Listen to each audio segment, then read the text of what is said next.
Good morning, fellow gamers. Welcome to part 2 of County Road Z. Well, yesterday was interrupted largely by me with long nature abhors of silence, apparently. So do word game videos. And I was silent for long periods of time because I was reading the rules. So my apologies for that. In grief, it's very windy outside. Things are getting knocked over, so I had to take a look outside. Make sure no one's died. No one appears to have died. Hold on a second. More interruptions for the video.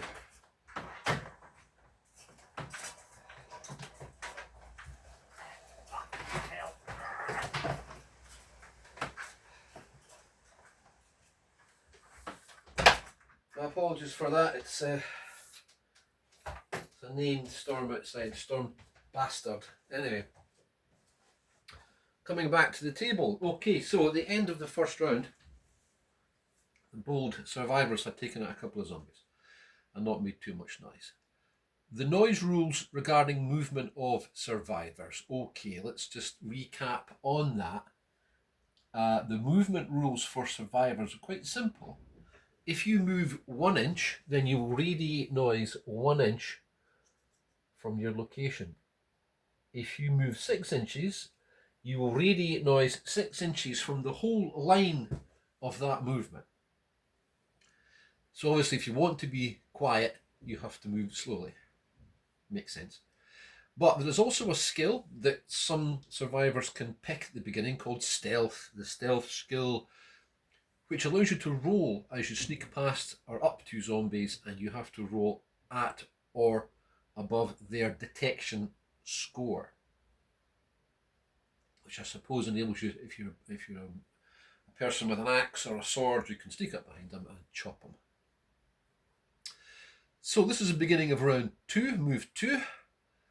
There's no great objective here, nothing particularly complicated. Take out the zombies, get to the survivor in the building, recruit him, and take over the base. The zombies at the moment are all passive, so they don't move. So it's now up to the squad to decide what they're going to do next. I'll take the counters off because everyone has moved. So you can move the troops in any order. So we're going to do that. So Paul's character, he's going to go inside, which is an action to open the door. The second action is to move inside. I'll move this chair out of the way because it's kind of a bit of a bum location there from the door. So he goes in, and lo and behold, he meets the new guy. So that's one objective complete. We've got him. He's been recruited to our cause. So we now go from 4 survivors to 5, which means I'll have to add another sheet to the list here. Now, this is a tier 1 survivor, so he's a rookie. He's he'll be pretty useless. He's green, but he could be good for help base building, and obviously there's an experience ladder in this game system, so he'll get better as time goes on. I've got to fix a few things because the attack cat had bloody wrecked the place. There we go. Okay, so Paul has gone, and he's in there, so I'll just put it on the table there. So next objective is really, we should be thinking about taking out some of these zombies. And I still think the best person to do it is Wendy with the bow. I quite like silent weapons, they just, So Wendy will move here, well within her 6 inches. Now again, you're radiating out. See, that's about 2 inches that she's moved, so there'll be a 2 inch noise radius here, but there's no zombies. Same for Paul there. And she's going to fire the bow. Fire the bow. Again, it's a stat 2, because she's level 2, -1 for the shoddy bow. Total of +1 to the die roll. Passive zombies are on a 4, so it needs to beat a 4 with a +1. 10. A 10. Another point of order, a 1 is always a miss under this system, and a 10 is always a hit. So that zombie goes down. And we put a little dead guy marker there. Another of the interesting little point in this rule set is that a zombie's head has to be exposed to the firer because you've got to aim for the head. So that's a successful arrow through the noggin. It's because if you were to fight zombies in a tight terrain area, you might not be able to see its head. Therefore, you cannot kill it if you can't hit its head. And weapons like shotguns, they will, even if they miss, they will push zombies back 3 inches. Okay, who's next? Next to do that. Now here we have the line of sight rule. This zombie is not in my line of sight. He's over the fence and there's obscuring terrain, so I can't see him from where I am.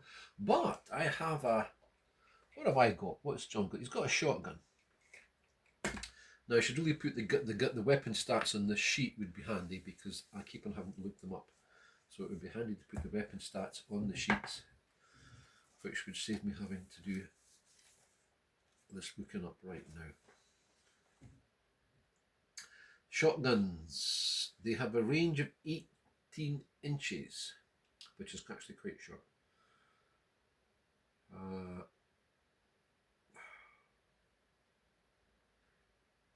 Long guns are intended for short range. Fire multiple small pellets per shot, following the category of shotguns. Only the spread of the pellet, shotguns cannot be used to attack if the target is further than 18.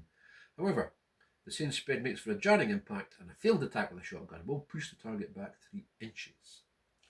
So let's see how far away I am from the zombie standing at the dumpster. 15 away, so within range. Again, passive zombie, defense 4, shotgun +1, 6, bam, down goes the zombie, splat. We're clearing the area, not 3 bad. Now that's the first noisy that we've made with the shotgun. The shotgun's got quite a big radius of noise. Ooh. He's good though. He's good. Just good. Oh, no, I think he's alerted that one. Because it's base edge to base edge. And he has alerted that zombie. Okay. That zombie has now become an alerted zombie. So he goes from being passive to aggressive. So because I've got the figures from Zombicide, I can change a passive looking shuffler to a running style zombie, and he will activate in the next zombie turn. So why that looked like a good choice. I should have perhaps really measured the noise before taking the shot, but hey ho. Hey ho, let's go. Now that's quite a good activation because it will now enable us to practice what happens in a zombie activation, which we haven't done before. He hasn't moved, so no noise there. He has a second shot, but he doesn't have any targets. Okay. He could move, but he's going to stay where he is. Lastly, it's Al. He's going to move his full. He's going to move over the fence, which will cost him 1 inch to get up there, another inch to get over. So he's got about a 4 inch move, which will bring him sort of round about to about here. He's catching up with the rest of us. There's their 6 inch radius all round.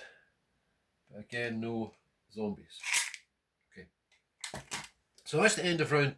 Well, nearly end of round 2. Now we have a zombie activation, which is the first zombie activation we've had. So let's go to what actually happens when the zombies, the aggressive zombies, are activated.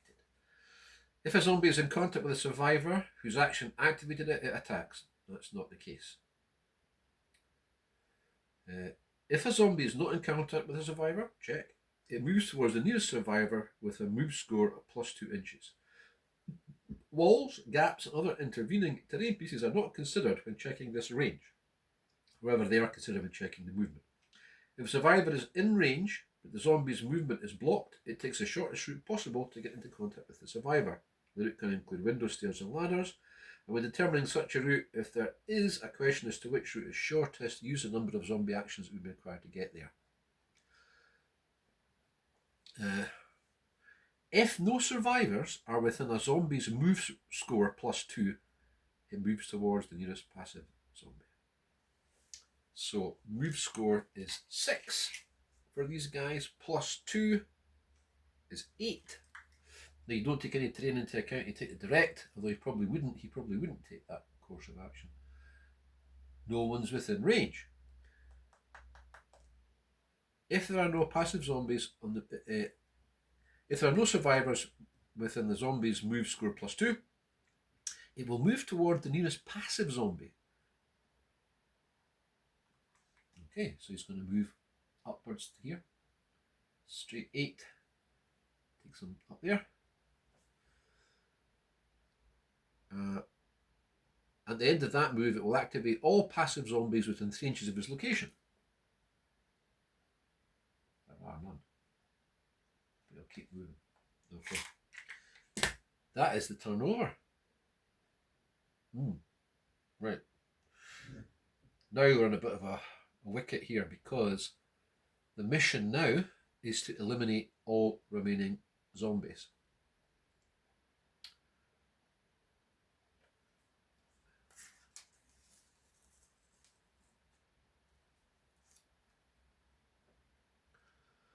Right, okay, so this is going to be the beginning of move 3.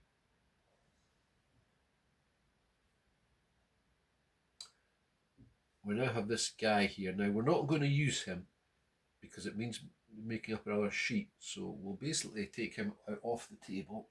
He's a rookie. He's right, off you go. You stay safe over there. We'll come back and get you, rookie. Because you're a rookie and we don't really want you getting killed because you're probably bloody useless and we haven't really rolled you up yet. So we'll put you there. That's objective 1. Get him out of dodge. Now we must decide how we're going to take on the rest.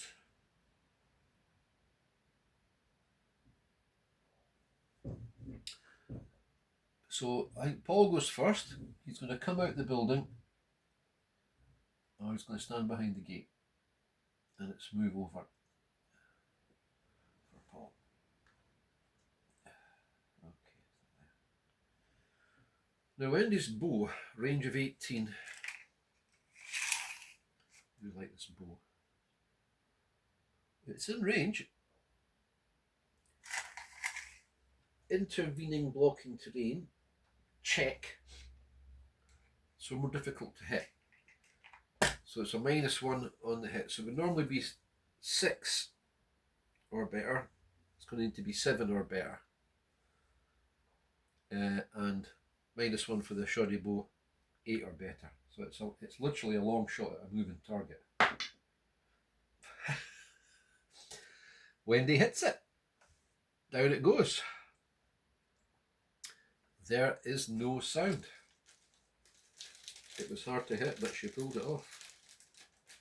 She required an 8 or better and got it. Okay. Zombie down. Wendy's not going to move. Wendy's going to move. She gonna move.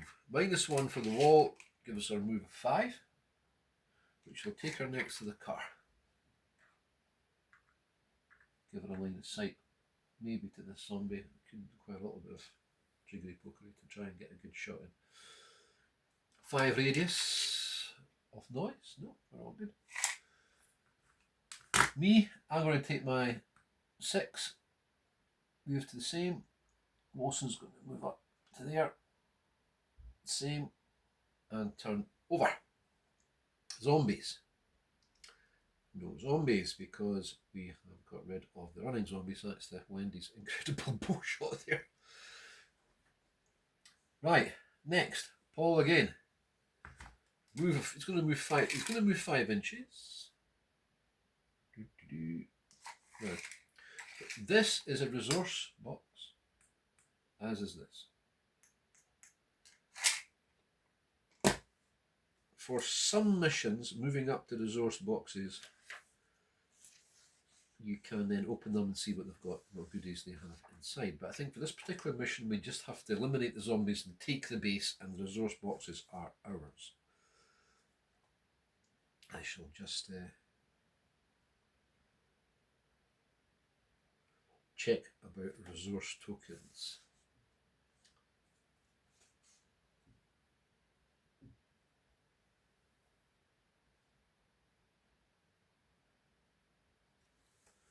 Now, what we've not been doing is spawning zombies at the end of the turn. But I think perhaps in this mission that doesn't happen.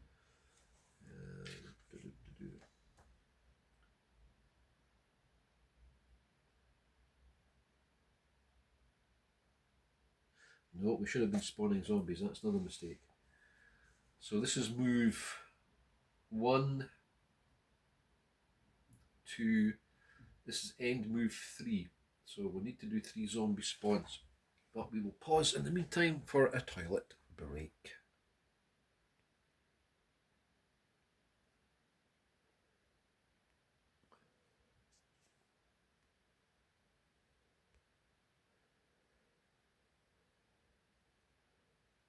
And we're back. Okay. So we've made a booby there. We haven't been spawning zombies. But that's okay. We can spawn 3 zombies, which will do our turns. Again, it's a learning process. First play through. Okay, we'll do the XY axis spawning. Now the board should be 30 by 30. This one's 24 by 24. So it is D10 times 3 normally. But we'll do D10 plus times 2 for spawning. This is about 4 inches short, but that's fine. Right, so 3 times. So X and Y axis. So this is the X axis. Ooh, 10 times 2 is 20 inches. So 20 inches this way.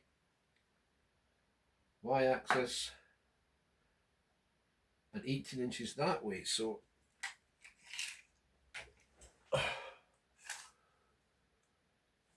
going to be right kind of in a mass. A little bit. 18. I'm going to put them right there. So we're going to get a passive zombie. It's going to appear. We'll see it. We'll take him off. He's already been rescued. He's buggered off.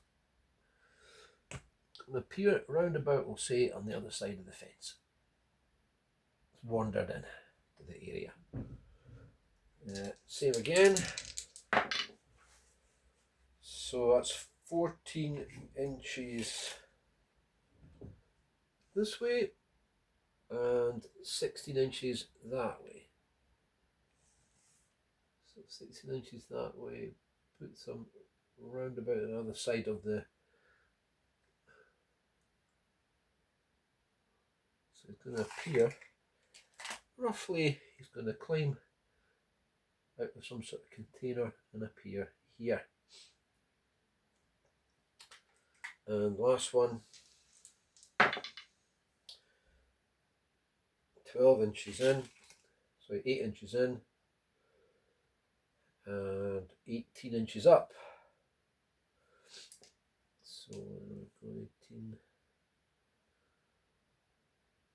18 up takes it there, and oh, that's going to be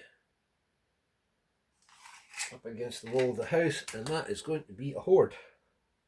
Will form. That's a big bummer. Okay. We'll take that as the end of a zombie activation. This one's kind of crawled out of a dumpster or something and has appeared next to Paul. I'm going to have to go pick up the daughter from Starbucks in 15 minutes, so bear with. So Paul's been jumped, kind of, by zombie. So there's a zombie appeared next to him, which is still at the moment, because it's not an activation, it's still passive. That's clambered out of a dumpster or something, a container, and has appeared next to him. Paul's like, suitably, arg. So Paul's got the wood axe and a pistol. Now we've not done a melee yet, so let's do melee. So Paul, for melee, his movement takes base to base. And he tries to whack it with the axe. So Paul's, he's good with his wood axe. He is obviously skill level 2. The axe is shoddy, -1, so it's a +1. It's a passive zombie at this moment in time, so it's a 4 to hit on a +Y and a +1 on his axe. And he gets a lovely 10, which is a chuppity chip. So he's just whacked this zombie skull into. Off it comes. Corpse on the board. Bodies everywhere. Great stuff.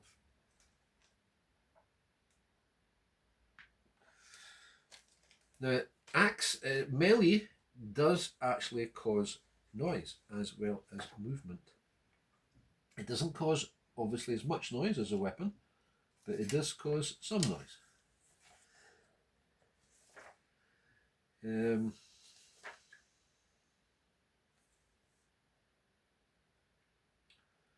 does cause some. I'm just checking the noise that it makes.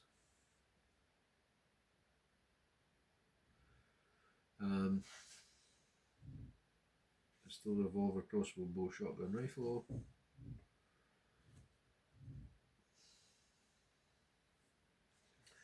Now it says here they don't cause any noise per se. Oh, here we go. Blunt weapon causes quite a lot of noise. A bashing weapon, cricket bats, monkey wrenches, baseball bats. They have a noise radius of 4. That's blunt weapons. Now, very heavy blunt weapons that you swing with both hands, sledgehammers, etc. Also got a noise radius of 4. But these things have a radius of 1 inch. So they're sort of long weapons, pole arms, etc. So you can do them for a little bit. You can stand off and wield them, spears, etc. Blunt weapons will also knock back targets even if their attacks don't cause any damage. They'll knock them back 1 inch. So the wood axe is a 2-handed heavy weapon. So you could have stood off there and done that.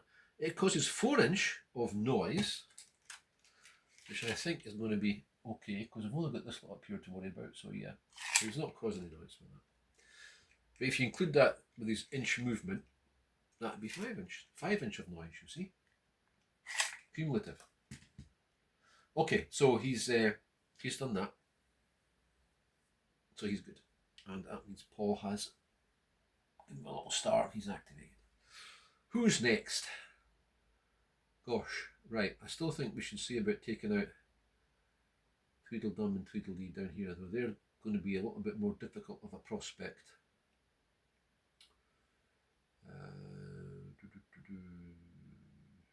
So we'll move that up against that. So, Wendy is going to activate next. And she is going to move. She's had a brainstorm. Going to move full 6 to the cache there. I'm just going to check this mission about caches of goodies.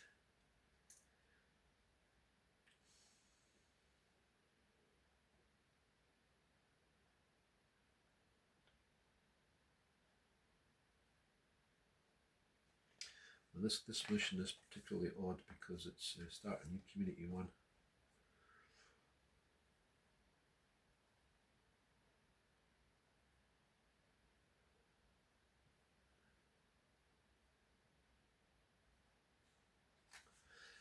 So I'm not exactly sure what you do with resource tokens if you access them at the moment, or if you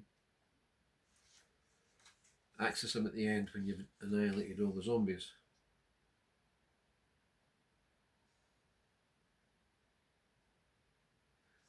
We'll take it as we'll gather them up at the end of the mission. And we'll press on with the combat. So she's moved. She's not going to fire.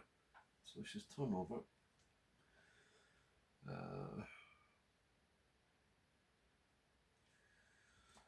I'm going to try and get in range of that bastard behind the rocks, which is not going to be easy.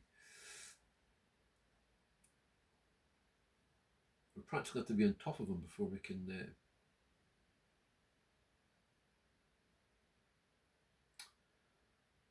shoot him or take him on in any meaningful way. He's an awkward customer. So therefore I'm going to suggest we perhaps leave him to the last, or take a long shot, but the only person with a long weapons is me and Wendy. So I think getting on top of there might also be a good idea. So I'm going ahead. And Paul is going to come out. He's going to do the same, because I think we've got ourselves a little... Sorry, Alistair. So everyone's gone. We've no aggressive zombies, but we spawn zombies. Zombie. So we are 8 inches in and 1 inch up.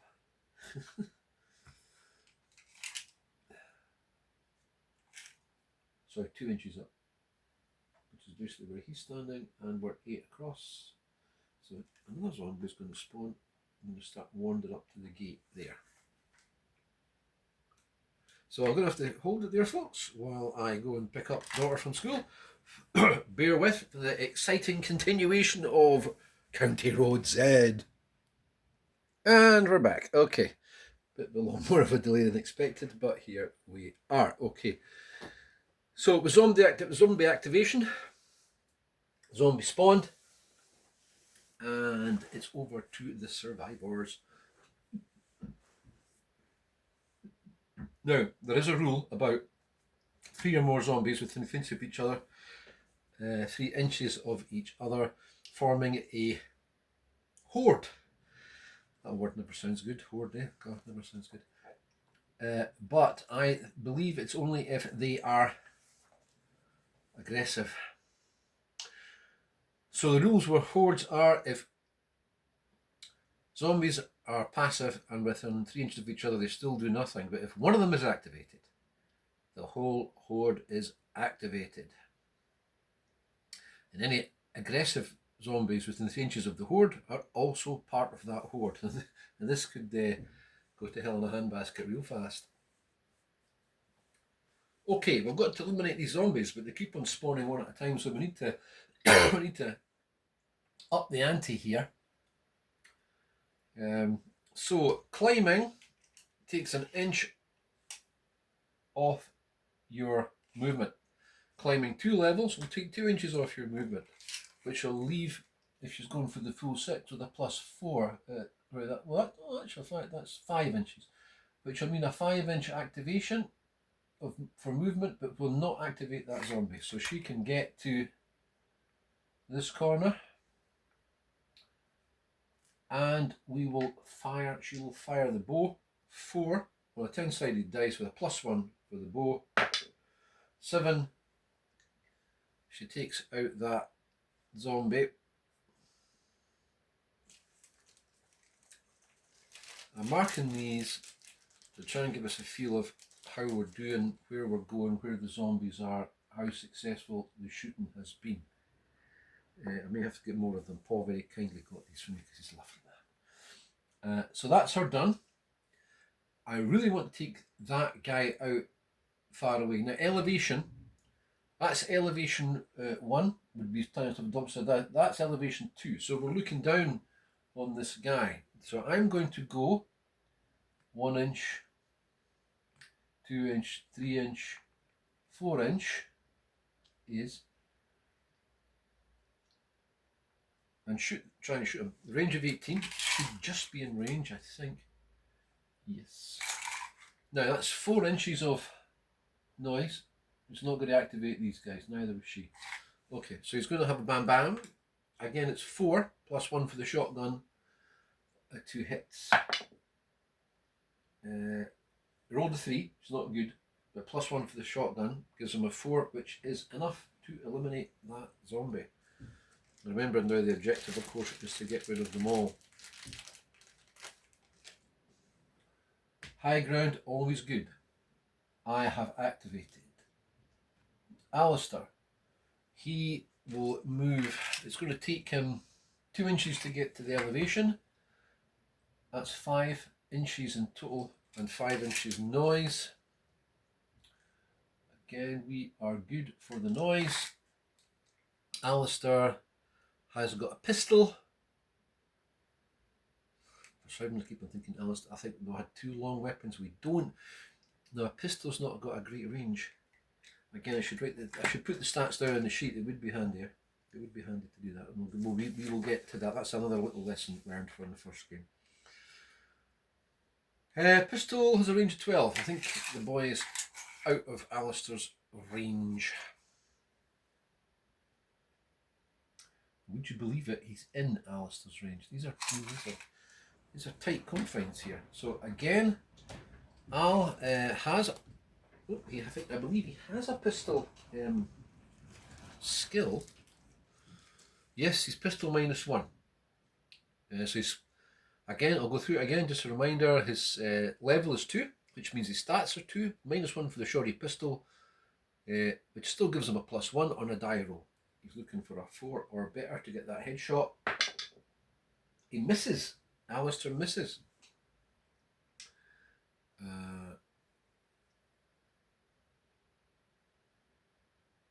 A miss will activate that zombie. It'll turn aggressive. Alice moved.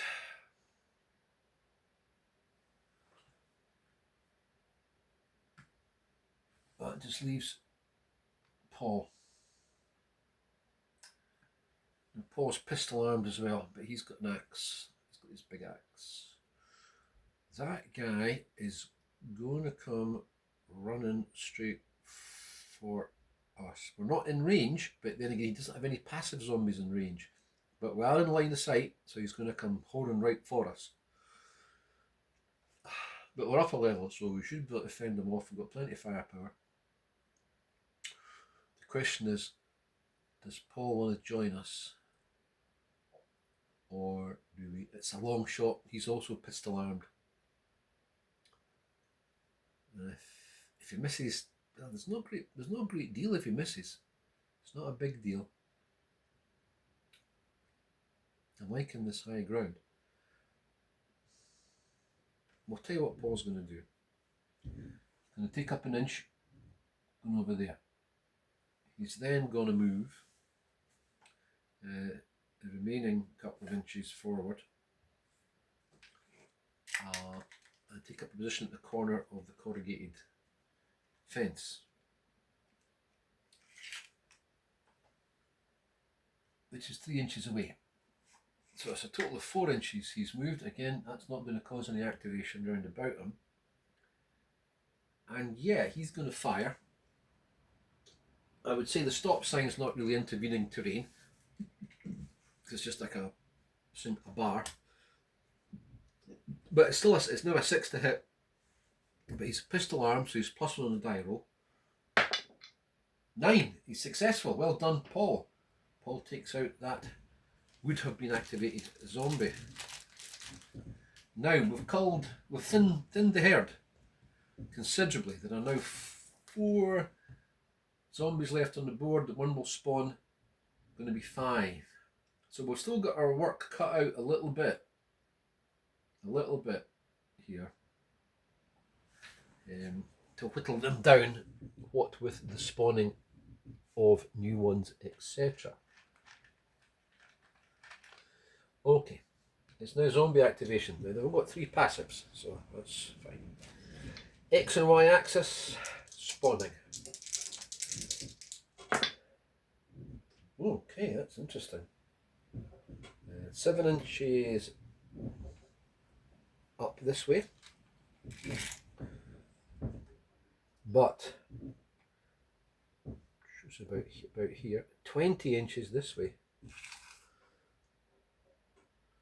See, a zombie spawns just between, climbs out the barrels or something and appears next to the car. It could be one for Paul. Okay, over to the survivors. Now, a failed attempt on these guys is going to cause me a shed load of problems.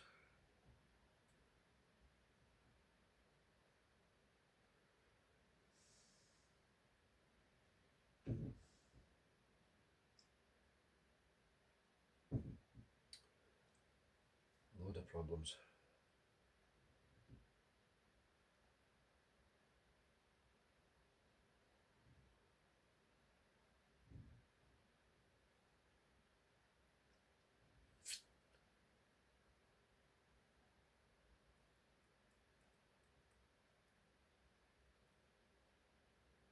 Well, I think Paul will go first this time.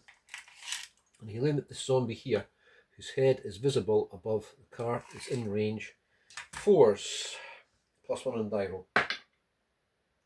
Oh, catastrophic miss.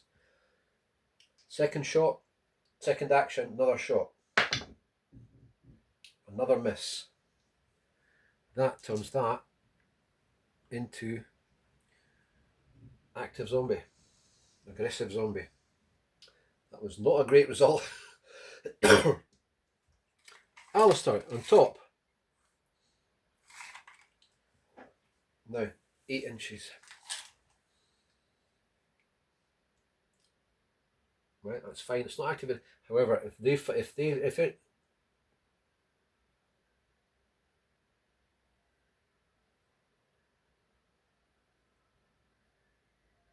they didn't fire, did they? Did he fire last turn? I can't remember.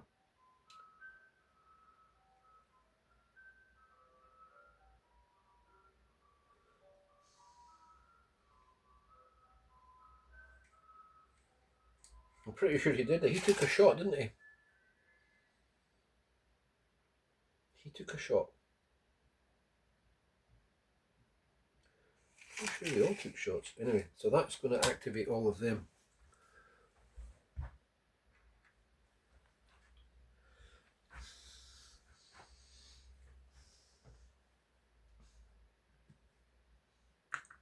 It's going to activate all of them.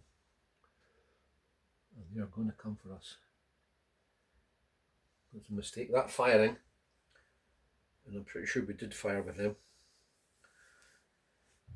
Right, so we've got to wind our neck in a bit because we've switched to Paul, and he fired at the zombie that appeared and catastrophically missed, which became an active zombie.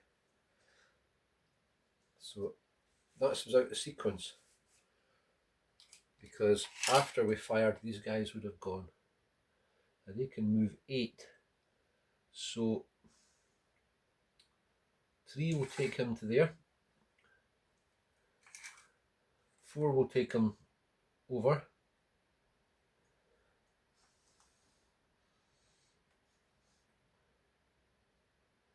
The only way up there is via here. And 4 will take him to there. And they will follow suit right behind.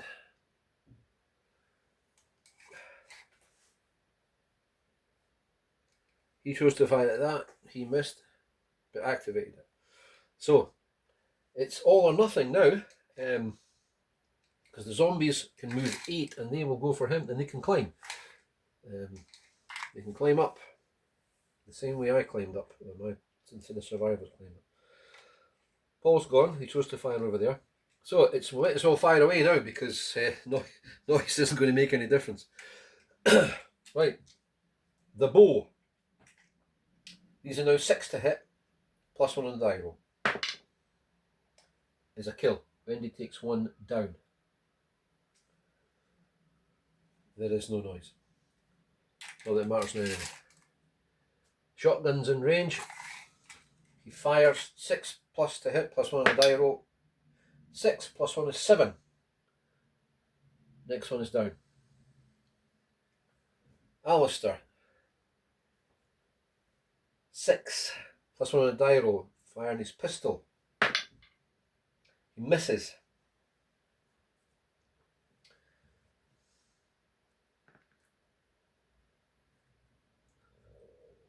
They have all now activated. Those 2 come off, they were killed. And this is where they run out of bits. So, good to be aesthetic, I think. I like it anyway. Okay. So, 12 for the shotguns, bam bam. Doesn't activate that one over there. Now zombies will activate, and Paul is in the shit. Not with this zombie, luckily for him. It'll arrive about there. However, this one is going to be on him. So now we'll have a zombie attack, which again is a learning curve. We have a zombie attack. And a zombie spawn.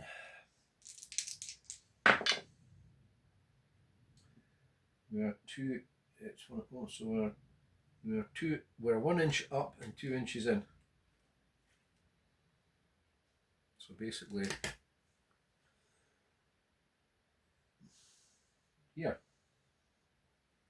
Another one wanders into the scene. Okay. Zombie, right, check for contact. If a zombie is in contact with the survivor whose action activated it, no.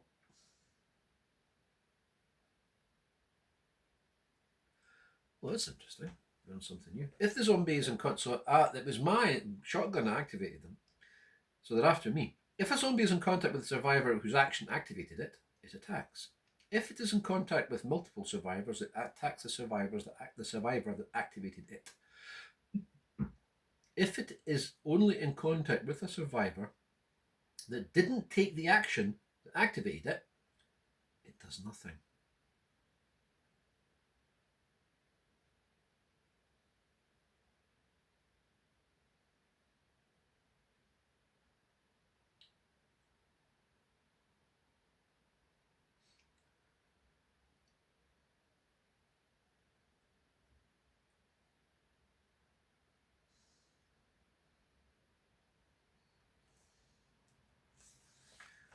That isn't right. I think it is going to attack him, because that's only if it's in contact with a person at the start of the zombie activation. This is not at the start of it. This is during.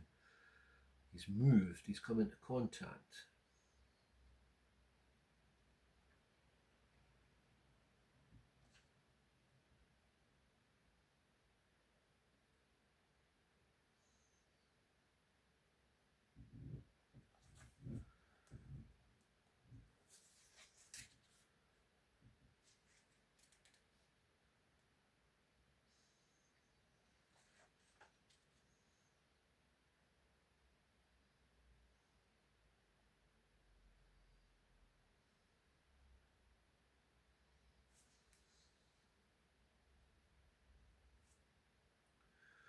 So how do zombies cause damage?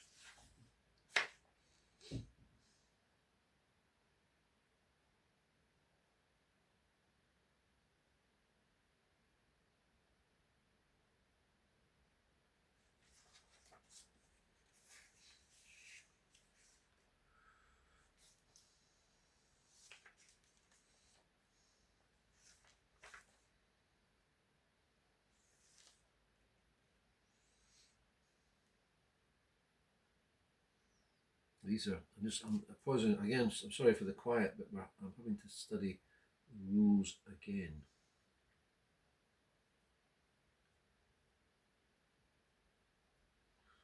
So I'm looking for what zombies do, not for what people do.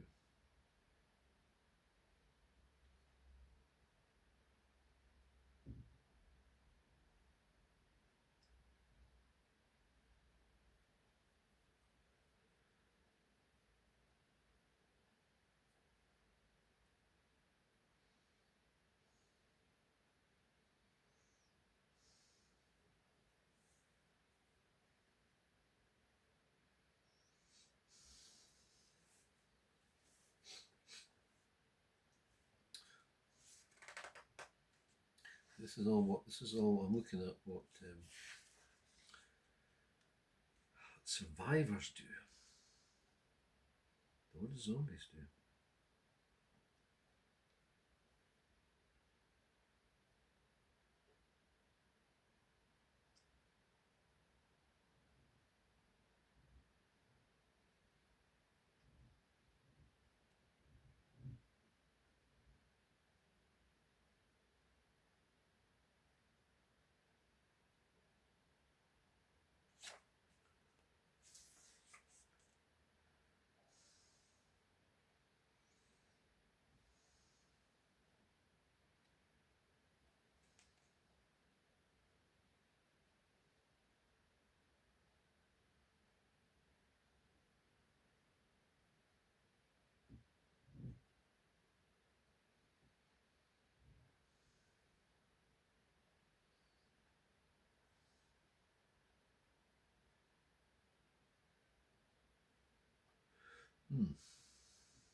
It's time to go to the back of the book because we're not finding it.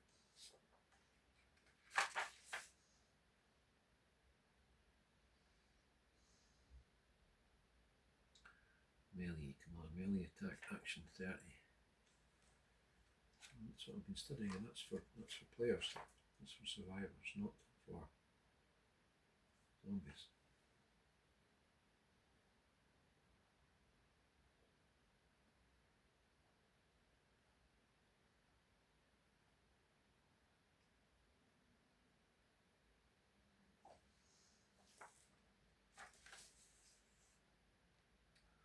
So that's a bit annoying.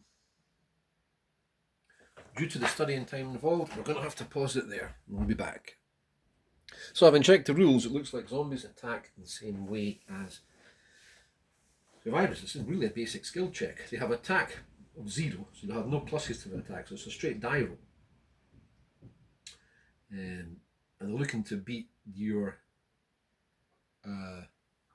level, which is your defense, which is 6. So it's a straight roll. So that zombie will have a straight roll against Paul. Rolls a 5, misses. Tries to bite him, swings at him, whatever, misses. Okay, we've done our zombie spawn activation. Paul luckily did not get damaged. So, back over. Take the activation markers off. Right. Good old Wendy and the trusty bow. Looking for 6s plus 1 of the die roll. It's a 10, it's an automatic kill. Bang. Zombie gone. Or should I say, thunk. Zombie gone. Second activation, she can't see him because of the lee of the fence. In fact, none of them can, and he's in combat, so shooting is not an option. Paul defend thyself. Plus 1 on the die roll, looking for 6s. It's an 8.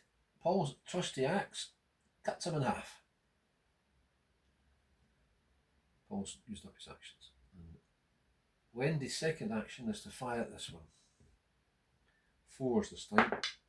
Gets the 2 misses. That will activate that.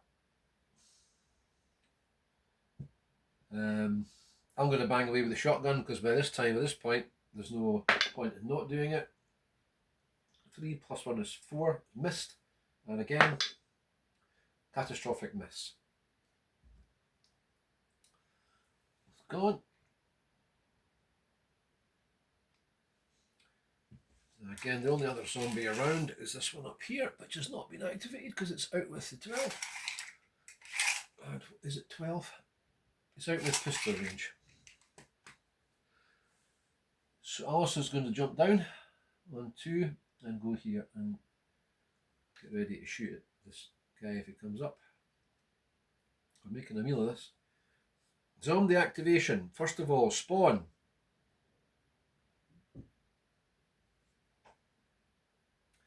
Where's the other dice gone? The other dice we need one. Now, did it bounce out there? Did I lose this? Where did it go? There it is. Keep them in there. So it's 6 up and 20 along. So it's 6 up, which is there, and 20 along, which puts it on the other side of that fence. Boom. So this guy will go hurtling, end up about there.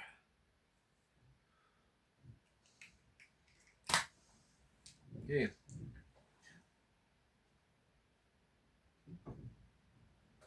So Wendy will go first, and he's down.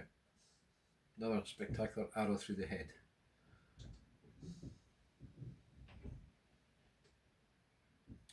So we need to move on these zombies quickly because they just keep spawning, and we need to take these two out. So Wendy's going to come down, and that will be her turn over. Alistair, well, he's going to take a tell you what. He's going to take a shot. 4s. You can see his head over the fence. He's down.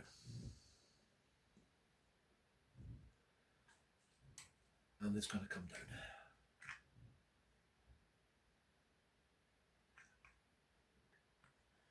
Got sticky bits on the base of this one.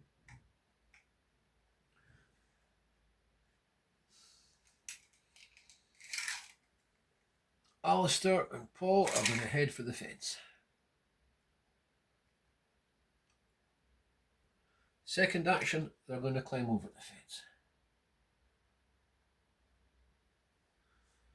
Zombie spawn. 4 inches up, 2 inches in. Oh, Jesus. So that, no, it's 4, it's 8 inches, it's 4 inches up, which is there, and 8 inches in, which puts it the zombie right. Yeah, that's a favourite spot for them wandering through that gate, isn't it? Right. These chaps have got a range of 12. They are both in, so they're going to blat away. They're going to blat away. First shot kills it.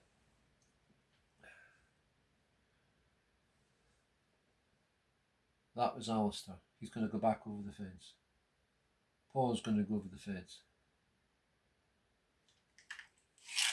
Again, the sound's not going to matter much. Paul is out of range. They're both out of range. Wendy isn't. She's going to try a shot with her bow. It's a catastrophic hit. A 10. Zombie down. Scenario over. Now we will now move on to recovery of materials, recovery of new guy, and building of base once we clear up all these zombie corpses. So that is the tactical encounter over. Yeah, I enjoyed that. That was pretty cool. A bit of a hairy moment there, but not one that we couldn't handle. Paul got a lucky escape there, but they've got you have a health of 2, so Paul could have taken 2 hits there. So it could go bad real easy, I think. It could go bad real easy. But I think we were quite lucky there. Our stand on top of the dumpster, sorry, on top of the shipping container, that was a good position to take. Anyway, we're going to move on to the admin level, the base level, but that is the next video. So, thanks for watching.